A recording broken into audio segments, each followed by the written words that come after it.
I know what the mind does in hell. I know how to process all those questions your mind's answering. It's asking tons of questions. Why are you here? It's cold. It's miserable. Go home to your wife. Get a good meal. Do this, do that. If you cannot answer those questions that your mind is throwing at you at rapid pace, you will quit. A theorist will not tell you that. A practitioner will say, yes, it will do that. But I will give you the answers to every question your mind is giving you in hell. If you have the answers, you stay. You stay right where you're at and you graduate and you succeed. No answers, you always quit. So I always had this voice in my head from a young kid. We all have a voice. I'm a spiritual guy. I don't go to church, but I believe in something much bigger than David Goggins. And I believe that voice is God. And a lot of us listen to it, a lot of us don't.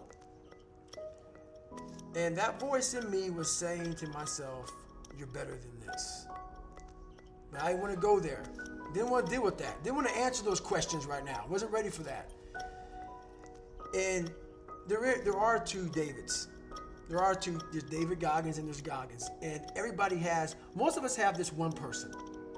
And that one person guides us in the direction of least resistance. So we never grow. In building Goggins, I had to have someone pull me from that person that quits when times get hard. I had to form another person alongside that voice, because that voice wasn't strong enough for me.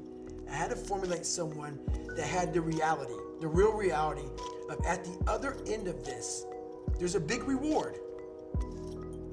But you cannot see that unless you push past all of that.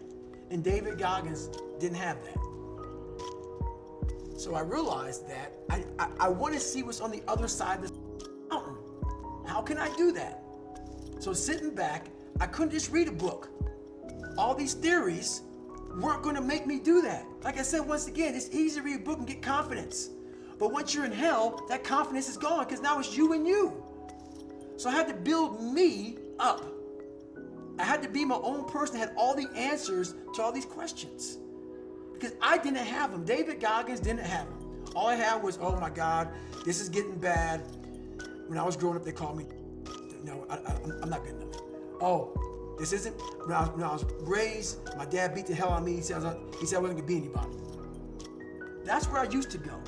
When times got hard, it's called surface training. It's called surface training. My last 2 years in the military, they had this program called Buds Prep. A lot of guys weren't getting through Navy SEAL training, so they designed a program to get you ready for Navy SEAL training. So I was called upon to go there for my last 2 years in the military before I retired. And we were training these hybrids, guys that could run and jump and swim faster. They were smoking the hell out of all the that prepared you for Navy SEAL training. Hybrids. But the numbers never changed. The same numbers were the same. So I went back to my head and said, what's going on here? We were training bigger, stronger, faster quitters. Why is that? Because so many people are afraid to go to the one spot that truly changes your life. It's this. We weren't training this. We were training this. The push-ups, the pull-ups, the swimming. We weren't training mentality. We weren't getting to the root cause of the quitter. The root cause of the quitter isn't that you can't do 100 push-ups.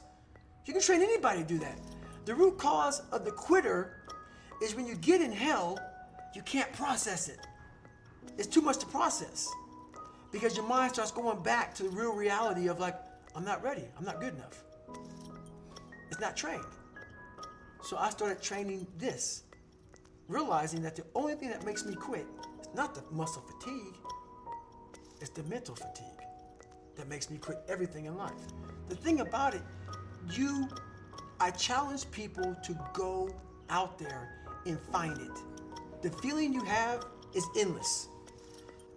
A lot of us are very surface nowadays, especially nowadays. We are so obsessed with computers and phones and everything. Our minds are the most powerful weapon on the earth. I started realizing this at a young age.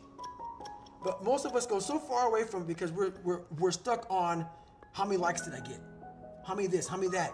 We're stuck here. So our mind's unable to work. I realized for me to find myself, I had to live my life. No, I'm not a monk. I'm not a monk. But I live my discipline. My self-discipline of my life is very monk-like. Because I'm trying to leave this earth. Have you ever, do you use a washcloth when you bathe? Or do you use soap? You use soap. Some of us use washcloths. So imagine this. Visualize this. Visualize you took a shower. You lathered that washcloth all up. You took a shower, nice shower. Now you're done. You let the water hit that washcloth to get that suds out, right?